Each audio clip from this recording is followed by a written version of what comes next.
चलिए जानते हैं आज शाम की 50 फटाफट बड़ी खबरों को सिर्फ 10 मिनट में। पर अभी तक आपने इस वीडियो को लाइक नहीं किया है तो लाइक कर दीजिए और आप किस देश, राज्य और जिले की जानकारी चाहते हैं कमेंट बॉक्स में जरूर बताएं। इससे पहले जान लेते हैं खबरों से जुड़ी कुछ सुर्खियां। बांग्लादेशी रोहिंग्या मुसलमानों ने अराकान आर्मी पर किया हमला, ISI का भी मिला साथ। राष्ट्र विरोधी हैं अरविंद केजरीवाल, गठबंधन भूल थी, कांग्रेस नेता अजय माकन का बड़ा बयान। भारतीय क्रिकेटर नमन ओझा के पिता विनय ओझा को 7 साल की सजा, बैंक गबन मामले में कोर्ट का फैसला। रूस ने यूक्रेन पर दागी 70 से अधिक मिसाइलें और 100 ड्रोन, जेलेंस्की बोले क्रूर पुतिन ने जानबूझकर क्रिसमस पर किया हमला। बलात्कारियों और हत्यारों को मिलेगी मौत की सजा, ट्रंप की चेतावनी, कहा खतरनाक अपराधियों को बख्शा नहीं जाएगा। सोना 100 रुपए गिरकर 78,600 रुपए प्रति 10 ग्राम पर, चांदी 500 रुपए उछली। बिहार के नए राज्यपाल बने आरिफ मोहम्मद खान, रघुबर दास का इस्तीफा स्वीकार। अटल जयंती पर MP को PM मोदी की सौगात, देश की पहली नदी जोड़ो परियोजना का किया शिलान्यास। क्रिसमस पर गोवा में बड़ा हादसा, पर्यटकों से भरी बोट पलटी, 1 की मौत, 20 लोगों को बचाया गया। 27 से 28 दिसंबर को इन राज्यों में बारिश और ओलावृष्टि की संभावना, IMD ने जारी किया अलर्ट। चलिए बढ़ते हैं दोस्तों अपनी पहली खबर की ओर। बांग्लादेशी रोहिंग्या मुस्लिमों ने अराकान आर्मी पर किया हमला, ISI का भी मिला साथ। दोस्तों म्यांमार में बांग्लादेश सीमा पर जुंटा की सरकारी सेना की हार के बाद अराकान आर्मी का इस इलाके पर कब्जा हो गया। यही नहीं, ARSA को पाकिस्तानी खुफिया एजेंसी ISI से हथियार और विस्फोटक मिले हैं। बताया जा रहा है कि रोहिंग्या मुस्लिमों ने म्यांमार में बांग्लादेश की सीमा के पास नगायांट गांव में अराकान आर्मी पर 23 दिसंबर की रात को बड़ा हमला किया। उसे पाकिस्तानी ISI और बांग्लादेश की मोहम्मद यूनुस सरकार का पूरा समर्थन हासिल। बलात्कारियों और हत्यारों को मिलेगी मौत की सजा, ट्रंप की चेतावनी, कहा खतरनाक अपराधियों को बख्शा नहीं जाएगा। अमेरिकी राष्ट्रपति जो बाइडेन द्वारा मृत्युदंड की सजा काट रहे 37 अपराधियों की सजा को उम्र भर की सजा में बदलने के फैसले पर डोनाल्ड ट्रंप ने कड़ी प्रतिक्रिया दी। ट्रंप ने बाइडेन के इस कदम को असमझदारी और देश के सबसे खराब हत्यारों के लिए सजा में ढील करार दिया है। ट्रंप ने बाइडेन पर आरोप लगाते हुए कहा कि यह कदम अस्वीकार्य है और इसके कारण पीड़ितों के परिजनों को और भी गहरा दुख पहुंचा। बता दें दोस्तों, बाइडेन ने सोमवार को घोषणा की कि 40 संघीय कैदियों में से 37 की मृत्युदंड की सजा को उम्र भर की सजा में बदल दिया गया है। इनमें से कुछ अपराधियों को जेल में साथी कैदियों की हत्या करने, बैंक लूट के दौरान हत्याएं और एक जेल गार्ड की हत्या करने के लिए दोषी ठहराया गया। चलिए बढ़ते हैं दोस्तों अगली खबर की ओर। राष्ट्र विरोधी हैं अरविंद केजरीवाल, गठबंधन भूल थी, कांग्रेस नेता अजय माकन का बड़ा बयान। दिल्ली में विधानसभा चुनाव की तैयारियां शुरू हो चुकी हैं। आम आदमी पार्टी, भाजपा और कांग्रेस सभी दल जमकर चुनाव की तैयारियों में लगे हुए हैं। इसी बीच कांग्रेस पार्टी भी आप और अरविंद केजरीवाल पर हमलावर हो गई है। कांग्रेस के वरिष्ठ नेता अजय माकन ने तो आम आदमी पार्टी के प्रमुख और दिल्ली के पूर्व मुख्यमंत्री अरविंद केजरीवाल को एंटी नेशनल यानी राष्ट्र विरोधी करार दिया है। इसके साथ ही अजय माकन ने यह भी कहा कि लोकसभा चुनाव 2024 में आम आदमी पार्टी के साथ गठबंधन करना कांग्रेस की एक भूल थी, जिसे अब सुधारना जरूरी है। अजय माकन ने अपने विचार से कहा कि आम आदमी पार्टी के साथ लोकसभा चुनाव में दोबारा गठबंधन करके एक भूल की गई है, इस भूल को सुधारना जरूरी है।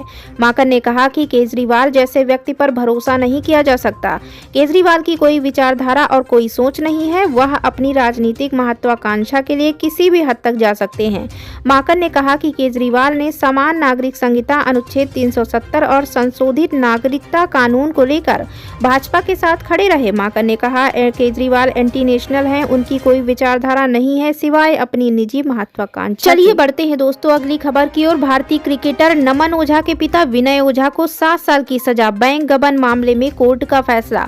दोस्तों भारतीय टीम के पूर्व विकेट कीपर बल्लेबाज नमन ओझा के लिए दुखद खबर सामने आई है। उनके पिता विनय ओझा को बैंक गबन मामले में 7 साल की सजा सुनाई गई है। इस मामले में 11 साल बाद फैसला आया है। विनय ओझा को यह सजा मध्य प्रदेश के बैतूल में स्थित बैंक ऑफ महाराष्ट्र में हुए गबन के मामले में सुनाई गई है। इस मामले में विनय समेत 4 लोगों को सजा सुनाई। बता दें दोस्तों कि बैतूल के मुल्ताई थाना क्षेत्र के जौलखेड़ा गांव में बैंक ऑफ महाराष्ट्र की शाखा में 2013 में 1.25 करोड़ का गबन हुआ था। चलिए बढ़ते हैं दोस्तों अपनी अगली खबर की ओर। सोना 100 रुपए गिरकर 78,600 रुपए प्रति 10 ग्राम पर, चांदी 500 रुपए उछली। दोस्तों, अखिल भारतीय सर्राफा संघ के अनुसार मंगलवार को राष्ट्रीय राजधानी में सोने का भाव 100 रुपए टूट कर 78,600 रुपए प्रति 10 ग्राम रह गया। बता दें कि पिछले कारोबारी सत्र में यह बहुमूल्य धातु 78,700 रुपए प्रति 10 ग्राम पर बंद हुई। हालांकि चांदी की कीमत 500 रुपए तेजी के साथ 90,500 रुपए प्रति किलोग्राम हो गई। पिछली बार इसका भाव 90,000 रुपए प्रति किलोग्राम पर बंद हुआ था। चलिए बढ़ते हैं दोस्तों अगली खबर की ओर। रूस ने यूक्रेन पर दागी 70 से अधिक मिसाइलें और 100 ड्रोन। जेलेंस्की बोले, क्रूर पुतिन ने जानबूझकर क्रिसमस पर किया हमला। दोस्तों, रूस ने क्रिसमस के मौके पर यूक्रेन पर बड़े पैमाने पर हमला किया, जिसमें 70 से अधिक मिसाइल और 100 से अधिक ड्रोन का इस्तेमाल किया गया। इन हमलों में 6 लोग घायल हुए, एक व्यक्ति की मौत हो गई है। वहीं बता दें, यूक्रेन के राष्ट्रपति व्लादिमीर जेलेंस्की ने इस हमले को अमानवीय करार दिया और आरोप लगाया कि क्रूर राष्ट्रपति व्लादिमीर पुतिन ने जानबूझकर क्रिसमस के दिन को चुना ताकि यूक्रेन में तबाही मचाई जा सके। चलिए बढ़ते हैं अपनी अगली खबर की ओर। बिहार के नए राज्यपाल बने आरिफ मोहम्मद खान। दोस्तों, छत्तीसगढ़ के दिग्गज बीजेपी नेता और वर्तमान में ओडिशा के राज्यपाल रहे रघुबर दास ने अपने पद से इस्तीफा दे दिया।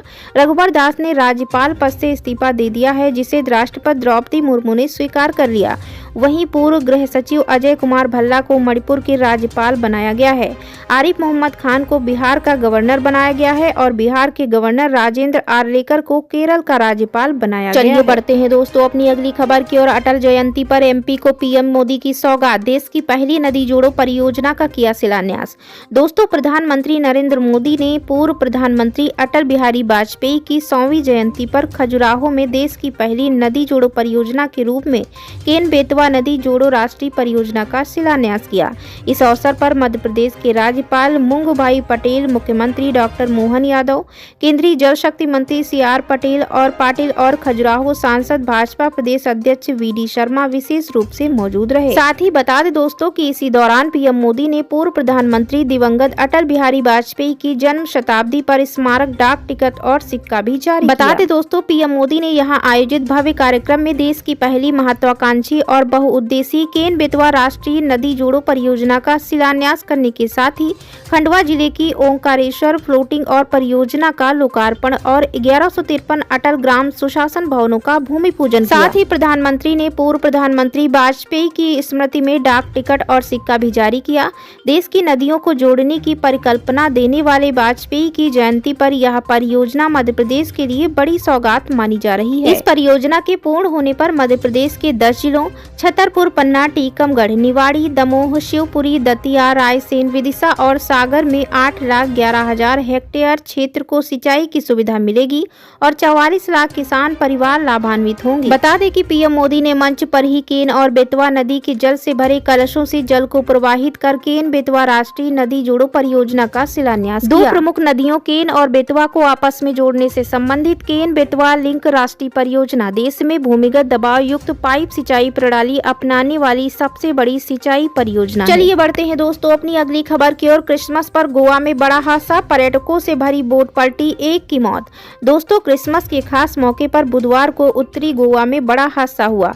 यहाँ कलंगुट समुद्र तट के पास अरब सागर में एक पर्यटक नाव के पलट जाने से एक व्यक्ति की मौत हो गई, 20 अन्य को बचा लिया गया।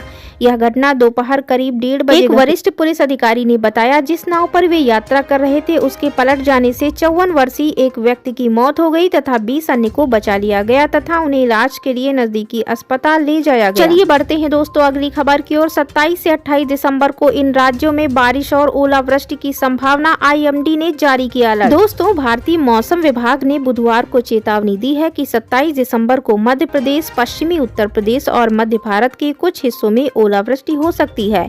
इसके अलावा बंगाल की खाड़ी से हवाएं आने की संभावना है, जिससे मध्य भारत और दिल्ली NCR में हल्की बारिश हो सकती है। IMD के वैज्ञानिक नरेश कुमार के अनुसार 27 और 28 दिसंबर के दौरान बंगाल की खाड़ी से हवाएं आने से उत्तर पश्चिम भारत, मध्य भारत और दिल्ली NCR में हल्की बारिश होने की संभावना है।